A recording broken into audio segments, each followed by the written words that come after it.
Hi guys, my name is Girish, your host for today for Back to Basics.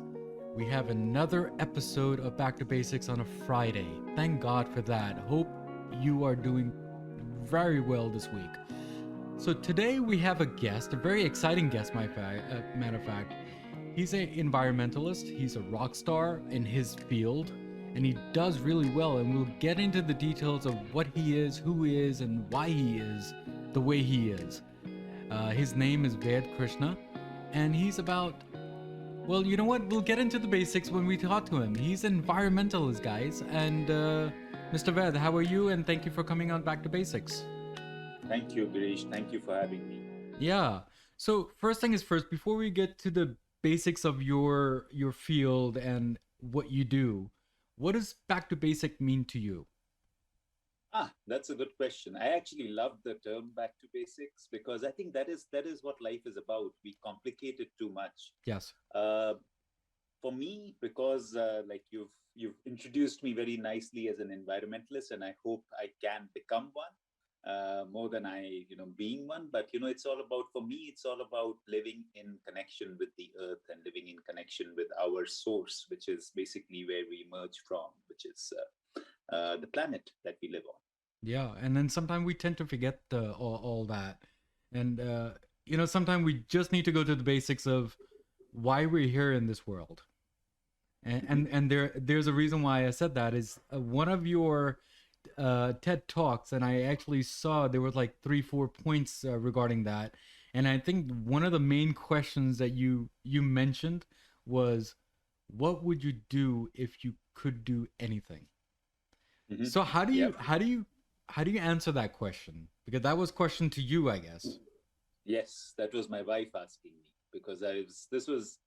This was a time in my life when things were relatively rough.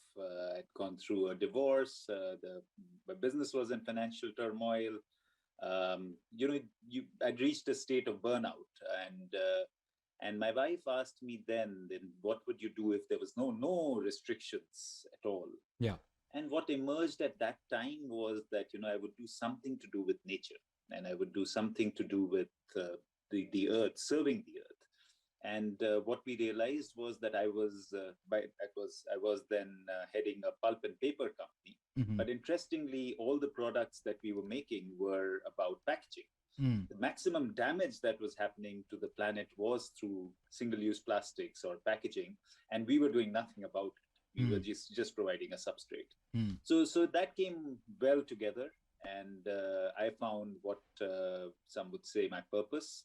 And since then, life has been very, very, very different because it's like the universe plays its symphony, and you just wake up and dance with it. So life changes completely as soon as you find what your life So should be about, and it's all about what you're going to contribute to others, and not about what you'll accumulate yourself. so something a little off topic. Why is it always when we go rock bottom we come up with these things? Because it seems like even I came on rock bottom at the end of the year, with this whole COVID stuff, and then all of a sudden I came up with this. How did is that a thing that everyone does nowadays? Do you think that's the new norm? That's a good question. You'll probably have to ask Deepak Chopra that. But for me, I think what I have. So I'm a very experiential learner. I was not born into a very deeply religious sort of family, and everything. My father was a real seeker, so everything was about whatever you experience is what your reality is. And life has evolved like that for me. And to answer your question, I think everything moves in circles, Mm. and whatever has to go up goes down, and whatever has to go down goes up. So you have to maintain that middle path, that equanimity, Yeah. which is what a lot of spiritual paths talk about. Not get too excited and not get too low, and be able to observe when something is happening. For me, as life has evolved, what I've noticed is that the universe guides and the universe knows best. Mm.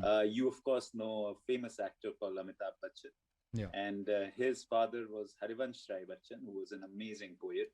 And one of the lines that he spoke in one of his poems, and I'm going to say it in Hindi and then I'm going to translate it to English for the viewers and the listeners.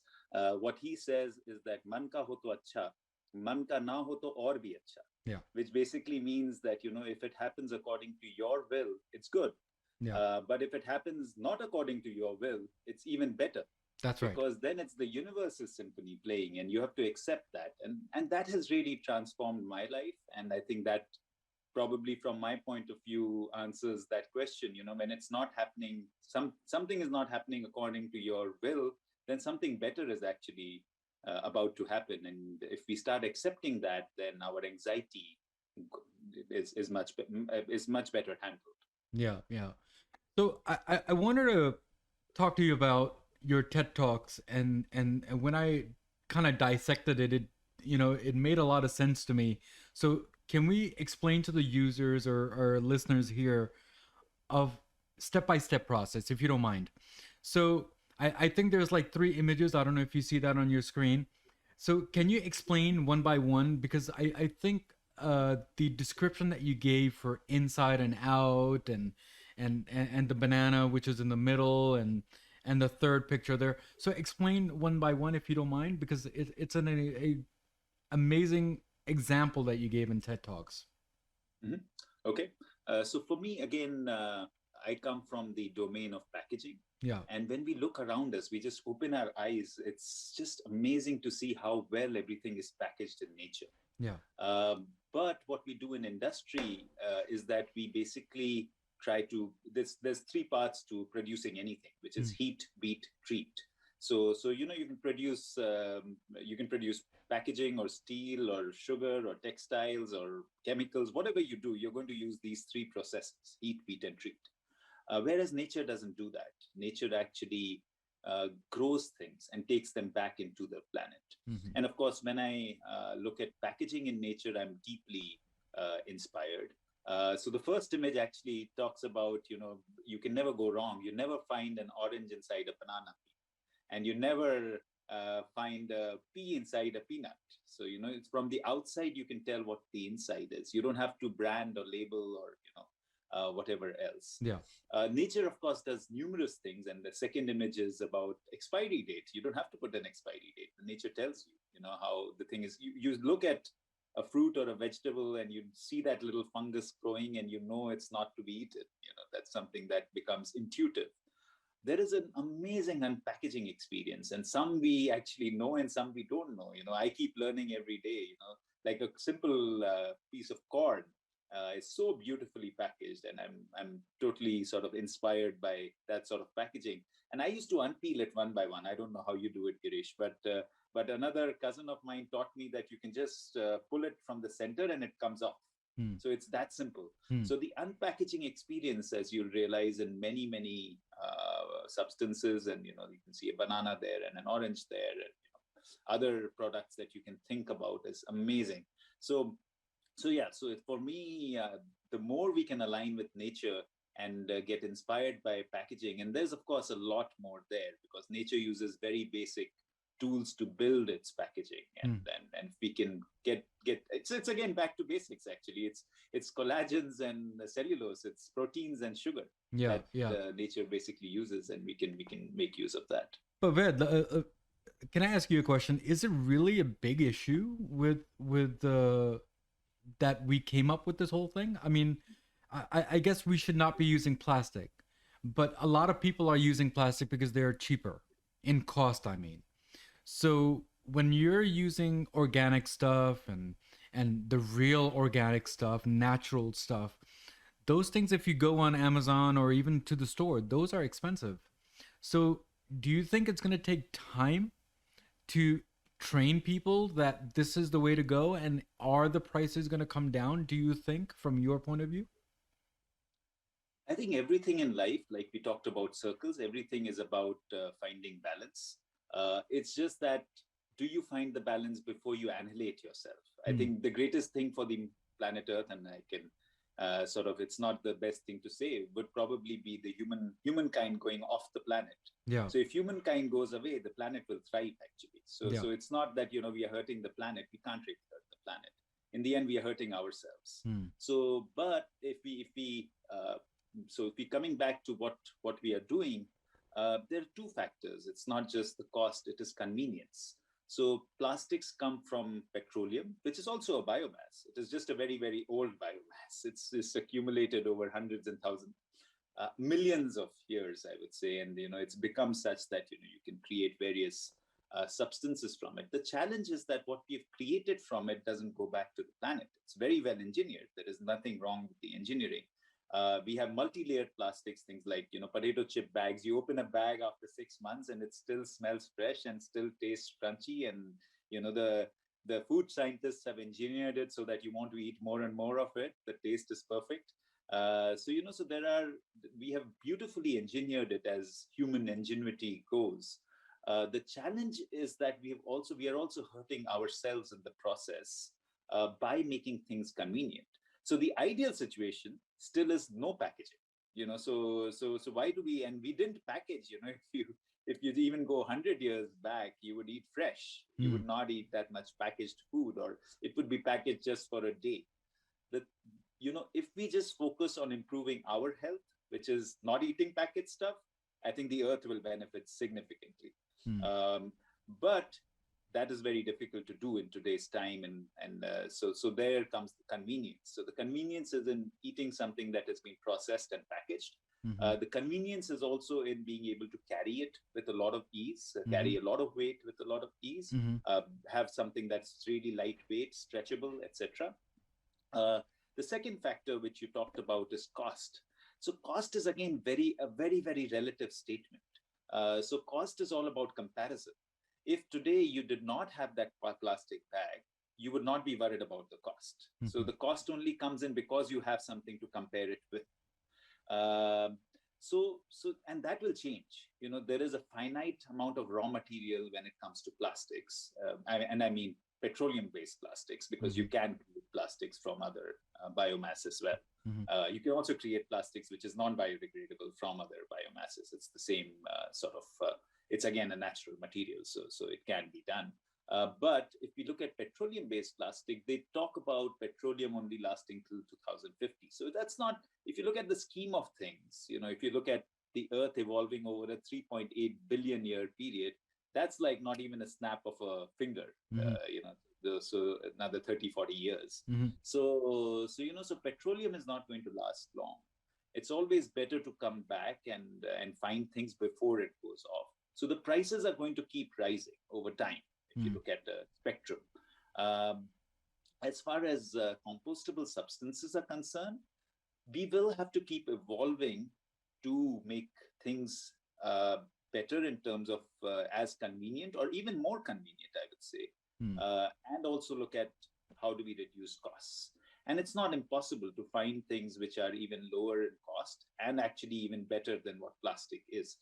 A plastic bag is only a 70-year-old phenomenon. That's right. It's not that old. It's not that old. The first plastic bag was created in the 1950s sort of thing. And you can imagine, like they say it's going to take, for a basic plastic bag, it's going to take 500 years to go away. So the first bugger who was created in 1950 still has 430 years to go. Yeah. And of course, we are producing billions and billions of tons, every year. So that's the challenge that we have. I do believe that there is a lot of work that is going on. We'll come to very interesting substrates in the next few years. It will definitely help if there is better governance in terms of trying to channelize, either they talk about extended producer responsibility or looking at, certain kinds of products to be banned. It could be styrofoam or the thinner plastics, which are more difficult to reuse and things in that domain. That will definitely help, because what we realize is that as soon as government regulation comes up, the speed of innovation goes up.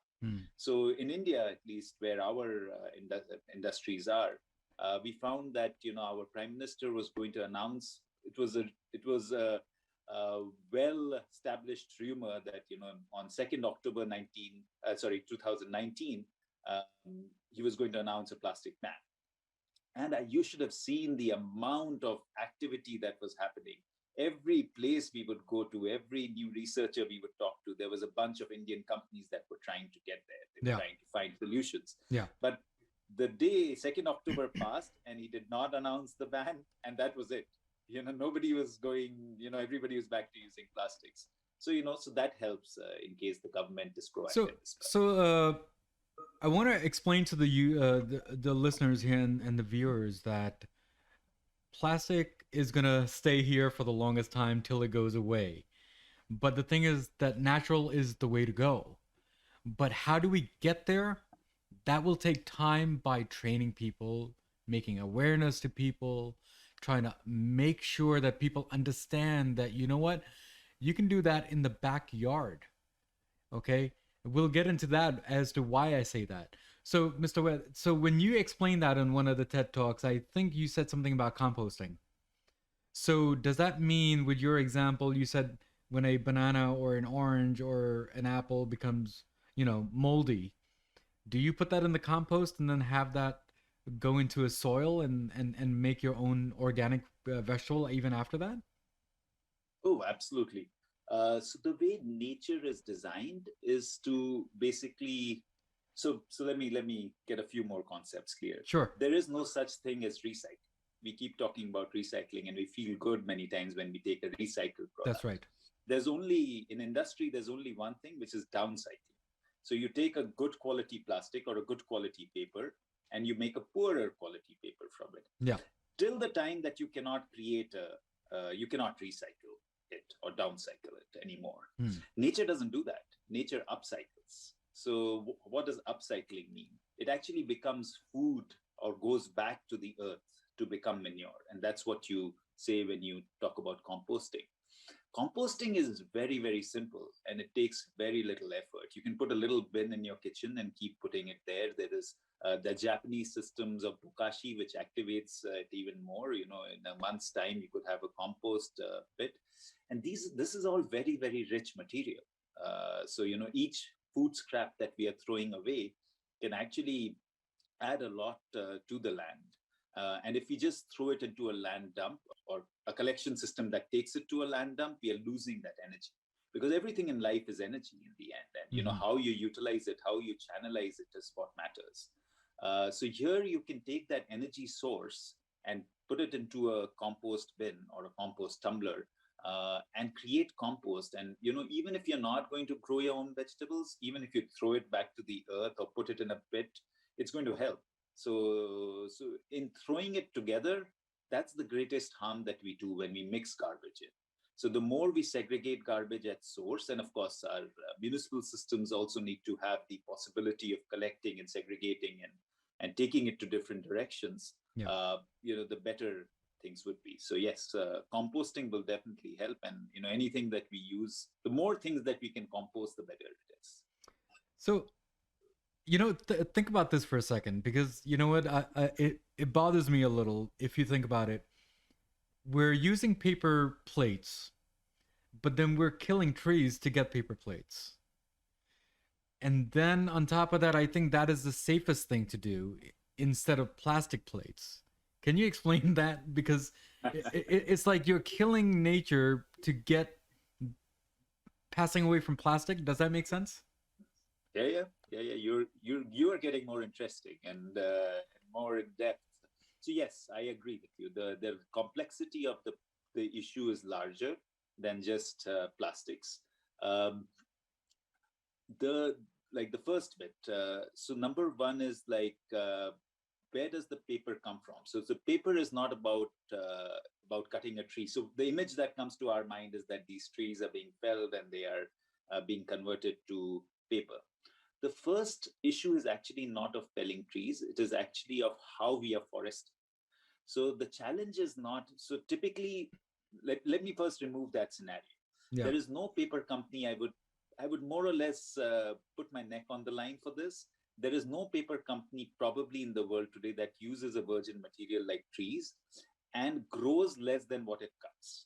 Every paper company in the world is mandated, I would say, even by government, that if you're going to cut 10 trees, you're going to grow 100. So where are the greatest forests in the world today?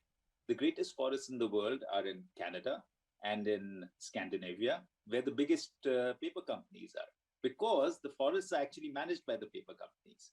And if they are to sort of survive in the long term, they realize that they're going to have to grow more than they're going to cut. But the challenge is actually deeper, Girish. The challenge is not about cutting trees and using them for paper. The challenge is about taking away natural forests and making them into managed forests. What does that mean? Forests are a complex ecosystem. So there is various layers in a forest that work together really well, and that's how nature creates biodiversity. What happens in a managed forest is something called monoculture, where you just grow one species of trees. If you're growing pine, then you're growing pine. If you're growing eucalyptus, as in the tropical areas, you're growing eucalyptus.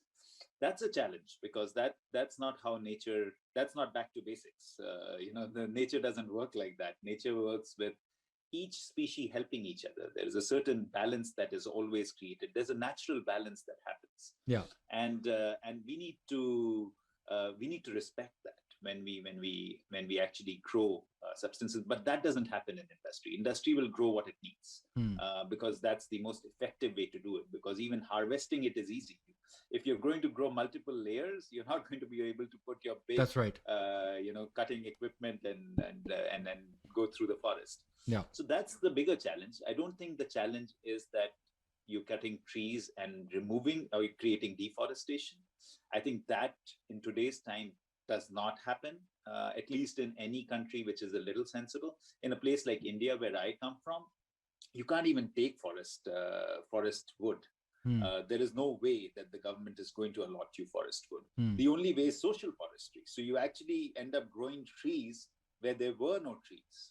So you typically work with farmers, and they grow trees around their farmland, or they do intercropping, where they grow trees and they crop in between. Yeah. So it actually is increasing the environmental benefit. So that's the first part. The second part is we have to understand how much paper is really made by cutting trees. That's right. So in a country like India, 80% paper is actually quote unquote recycled or downcycled, as I would say.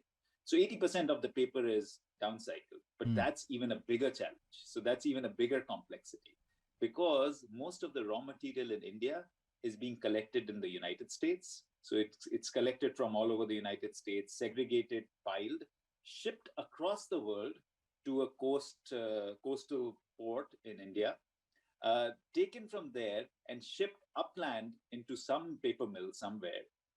In the paper mill, only 50% of the fiber will be recovered, because it's waste paper. And there'll be various other contaminants and also fillers, etc., which will be wasted, using almost 80% of the energy and water that you would use in a virgin material. And then that would be shipped back to the port and probably shipped back to the United States. So that's the bigger challenge, which we as citizens don't actually see. We feel good when it's recycled, but 80% of the paper is actually recycled. Remaining, only 10 to 15% comes from managed forests or managed social forestry, which is the farm forestry, which is actually, I would say, a much better way to do it than the first, which is 80% of recycling. Yeah. The third is actually coming from even better sources, whereas people like us come in. And that's not really to blow our horn. It's just that we find ourselves in that domain, is by using agricultural waste. So we use only sugarcane fiber. There are others in India that use wheat straw. There are some others who are using certain other fibers as well. There's sisal, there's other waste agricultural fibers which would have been burnt otherwise. So 5 to 10% is coming from there. Yeah, the situation is much more complex. It's not about cutting trees. It's about how you're managing forests. It's not about recycling, but how close the loop is.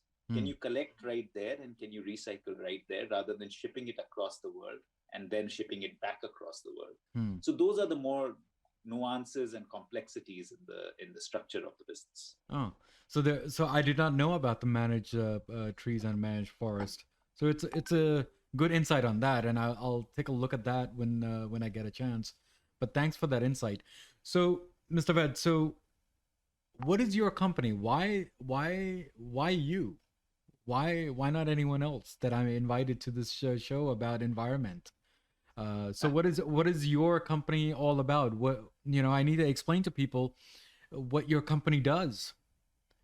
So Absolutely. yeah. So there are, we, like I said, in 2012, I would say was the great awakening where we realized we were creating a lot of material. So we were making all the paper that we were making even in 2012 was from agricultural waste, which was mainly sugarcane fiber that was otherwise being burnt. We were not only doing that, we were making all our own electricity from waste biomass.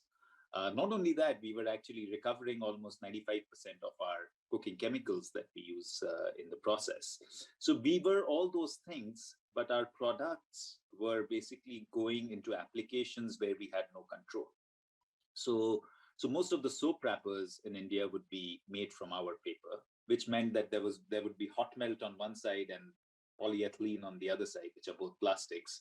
And so our paper would become a carrier of those two products. Hmm. And it would be as bad as anything else because it was multiple substrates and it couldn't be recycled or composted or biodegraded. Hmm. So, so the realization was that we were in a place where we could influence certain aspects of packaging, and we were not doing that. Hmm. So we started looking at three broad areas. The first was how do we look at bags? How do we focus more on giving alternates to bags, and which basically meant that you were taking a delicate fiber and creating a stronger substrate from it than what we were at that stage. So we've gone on doing that, and today many of the grocery paper bags in India are from our material, and also we export a decent amount. The second and more complex area which we continue to work on, and hopefully in a year's time we will have certain commercial products in that area, is the bigger challenge which we don't talk about enough is the flexible packaging, which is basically what we talked about earlier, the snack The bags, snack the potato bags. chip bags, Hmm. and numerous others, wherever you combine two or three layers, because uncombining them becomes next to impossible. So, there is a metallized film, or there is a paper plus plastic kind of structure. Tetra Pak is another example. We think we are drinking from a paper box, but we are not, because it has aluminum, it has plastic, it has paper, it has numerous substances that are not going to go anywhere. So we started looking at that about 8 years back, started working on numerous possibilities. This is also where the idea of biomimicry or nature-based packaging comes in. What I see in nature is that there is not multiple substrates, but a single substrate that does numerous jobs. Hmm. So our skin, it's a great example because it actually doesn't let anything out from inside, doesn't let anything in from Inside, outside, outside. but yet breathes Hmm. and does various other functions, of Hmm. course, of sensations and stuff like that. So nature does multiple things with the same substrate. So we've been looking at how do we mimic something like that. We are also looking at taking a more biodegradable substrate and adding more bioplastics to it and seeing how we can come out with a product which can. So the key is to be able to sustain oxygen and water vapor or moisture, to Yeah. be able to retain the freshness for a certain amount of shelf time. The third idea was how do we replace styrofoam, which is even a bigger A hazard bigger in some hazard. ways, and it's carcinogenic and causes all sorts of health issues. And we use it a lot because it's again cheap and convenient and light. So we started. Eventually, we came up with molding our own fibers. We looked at numerous technologies, but today we have a brand in India called Shark. It actually sold in US as well, but in smaller quantities. Um, and we've tried to again challenge our own fears there. So we came out with Unleashed, which is brown. We came out with new designs. We came out with our own brand. We came out with a certain scale in doing that. Basically, because we felt the whole idea was what is our calling. If we are really going to make a difference, we got to challenge ourselves, and so we did these things. So these are the three domains the company looks at. We will continue to try and find solutions. So we look at numerous innovations within these three domains of mainly around the food services and packaging. Hmm. So, so there are a few things I wanted to mention. It's kind of weird that slowly some of the grocery companies, grocery supermarkets, they're not giving us bags anymore. So they're saying, you know what, just go free the way you want. You can carry it out, or you can bring your own container and then take it out. Or if you want a plastic bag, then they'll charge you for that plastic bag to walk out. Is that the new norm, you think, of nowadays when we're going groceries?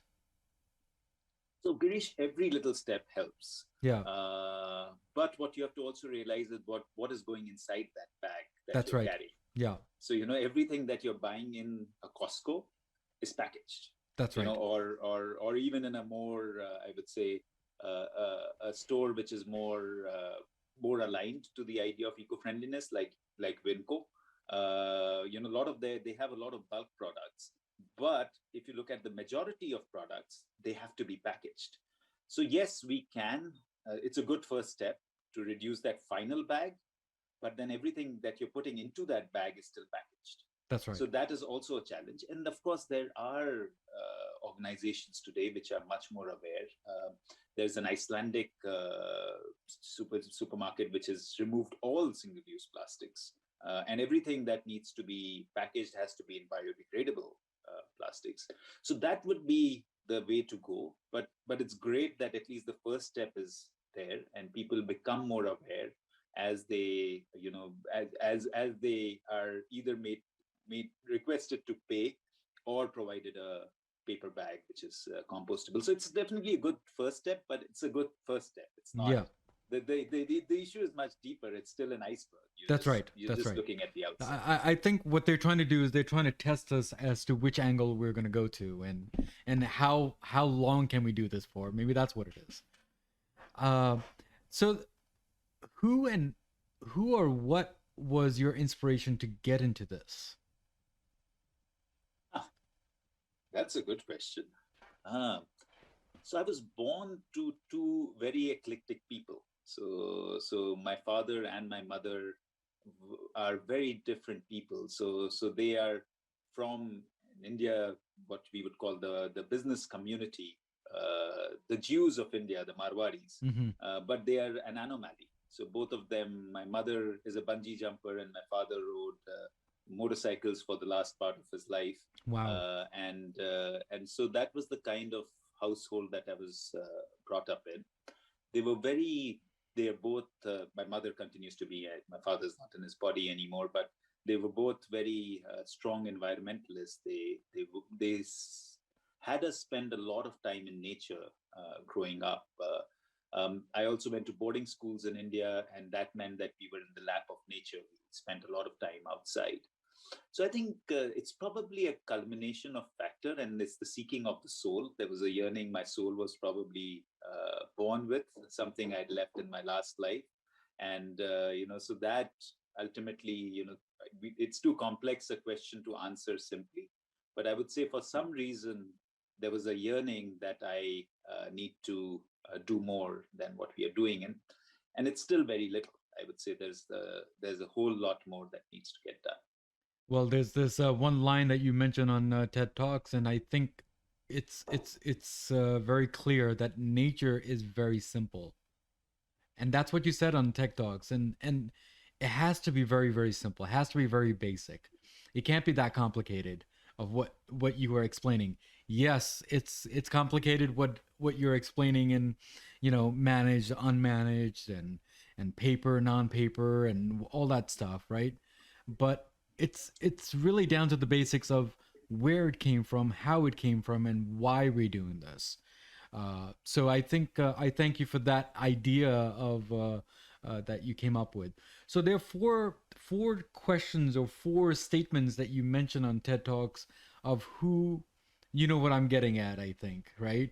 One, no, it's okay. So one is anything in life happens by chance. Yeah. That's one. Second, you can't wish everything that you have gained far so far away. Okay. The third is that you purpose was never about yourself. This whole purpose was never about yourself. And the third is never think small. Do you still go by those? Because that's TED Talk was years ago, and do you still think the same way now? That's actually given by an amazing mentor of mine. It's a person called Dr. Prasad Kaipa, Yeah. who is actually situated in the Bay Area here, and is an amazing person. And I actually have gained immensely by his inputs to my life. And I would definitely say it happened at a time when, again, life was at a very interesting juncture, the one I talked about in 2012. And yes, absolutely, I would say that these are very important mantras in my life that have transformed my life significantly. So the first one, like you mentioned, is that what he talked about was there's no such thing as coincidence. So there's a reason why you and I are meeting today Sure. and not yesterday, That's right. and not tomorrow. So we were supposed to meet yesterday. So it was not supposed to happen yesterday. So there's a certain timing in the universe, and the more you look at it, the more it baffles you, because there is so many things that have to actually come together for this meeting to happen. And this could be any event, so you can imagine the amount of things that have to align in order for any event in our lives to happen. So what he talked about was there's a certain structure to the universe, and there's a certain energy pattern which enables events to happen. And you can think about it as a coincidence. There's a reason why you were born the way you were born in a certain place, but there's a bigger plan. So Sure. the more you realize that, the more you'll be able to appreciate that event in itself. The second is the idea that you cannot wish away what you've already accumulated. It's better to build on top of that. So that's really an important event idea as well, because um, many times what we think is that something, especially when we are in difficult times, we think that, oh, I should not have been here, I should have been somewhere else. But what he talks about is that you can go to the Himalayas and meditate for a couple of years and think about finding the Shambhala, but you may not find that much. So it's always better to see where you are and what you've accumulated and build on top of that. The third idea is about what truly gives us happiness. What is our purpose? Where does meaning get derived from? And what you'll realize is that the moments of in life which give us most happiness are actually not about ourselves. That's right. So it's about what you're going to contribute to others. That's right. It's not. It is going to be those moments of spending time with our children and our family and our community and our friends, and not about accumulating that iPhone or Tesla or whatever it is. Those are all good, but the real happiness, the deep happiness, will come from what we do for others. And the fourth aspect, which he talked about, was the idea is that this space between our ears is what actually restricts us, and our fears tend to overcome our desires. So how do we disentangle that, and how do we not let our fears govern us, but try and do as much as we possibly can in the limited period of time that we have? There is no surety whether you and I will wake up tomorrow, so we might as well do the most we can today and not get constricted by the ideas of ability and capital and things like that. Try to dream big and go Yeah. for it. So I saw some talks and articles about you and your company and what you do and all that, and then I researched you a little, and then I came up with this TED Talks speech that you did, and I'll tell you one thing. It was a very informational for me. Um, you inspired me in many different ways out of those four sentences, and that's why I grabbed you into my show, and you made this show a little bright for me, and made me understand about environments and everything else that what's going on in this world. And I thank you for that. Thank you for coming on the show there. So one last thing is, if you don't mind, is nature really that simple?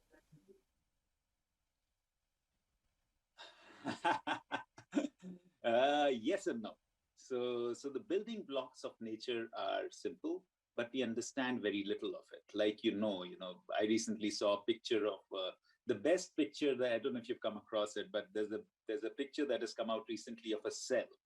a simple human cell, and you can see the complexity within the cell. So we have very limited, and we've only, earlier we only knew about molecules, and then we knew about atoms, and then we knew about protons and neutrons, and this, but there's a way we actually showcase that, but that's not real. That's just for human understanding. If we look at nature, the depth and the expanse it goes to, we don't know the expanse of nature in terms of what the universe is. It's all imagined. Even the Milky Way that we show is a human imagination. Nobody's really seen it.